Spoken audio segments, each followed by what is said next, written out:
You went with running back DeAndre Swift, who is once again reunited with Ben Johnson.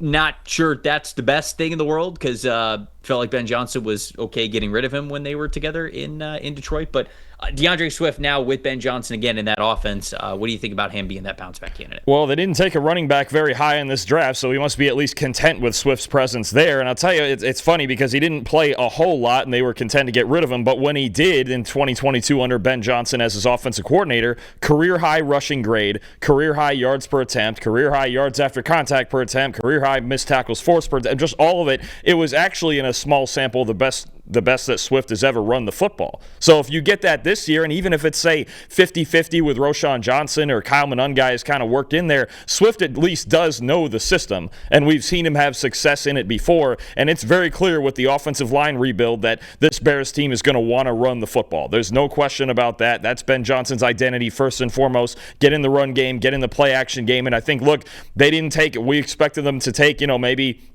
get a Quinshon Judkins or Travion Henderson, somebody like that in the draft, or if Ashton Ginty would have fallen to them. None of those guys fell to them. They waited to the 7th round to take it back. Swift is going to be a big part of this offense, right? And if he plays like he did, at least in that small sample in 2022, even if it's a rotational role, then you've still got a pretty good football player who can do some things, right? The Bears, they didn't run block very well last year with Dahlman and Tooney and Jackson in there on the inside with the 2 tackles. It should be a lot better, and Ben Johnson's going to have more of a cohesive emphasis on running the football than Shane Waldron did last year. So I think if there's anybody that's going to benefit from Ben Johnson coming in, ironically enough, and the offensive line remake, aside from Caleb Williams, obviously, it's going to be DeAndre Swift.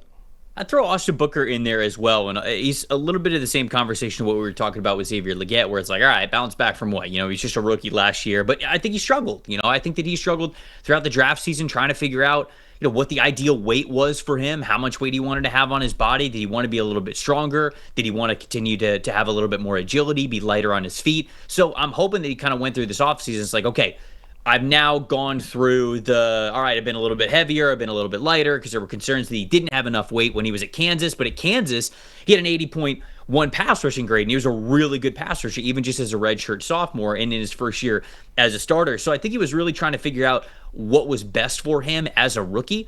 I get a little bit worried. I don't want him to fall into the Noah Spence bucket, because I remember covering the Tampa Bay Buccaneers back in 2017 and 2018 when they drafted and had Noah Spence on the team, and Noah Spence was kind of the same thing. Started his career at Ohio State, then he went to Eastern Kentucky, and he was a really great pass rusher, but he was a really great pass rusher at like 230, 235 pounds.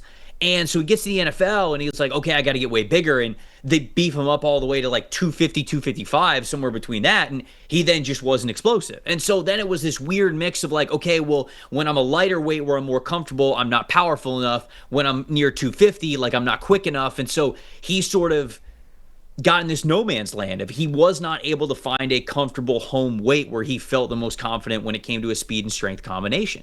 And I don't want that to happen with Booker, because I think Booker, like Spence, is a really talented pass rusher, but Spence just could not find a weight that allowed him to be consistent. And I'm really hoping that that is the case with Austin Booker, and it's a little bit of a bounce back in that regard, more towards the player that we saw when he was at Kansas. So wanted to shout him out as well. Again, it's a little bit different because he was just a rookie last year, but can he bounce back to a place where he's playing confidently? Because I don't think that he was doing that nearly as much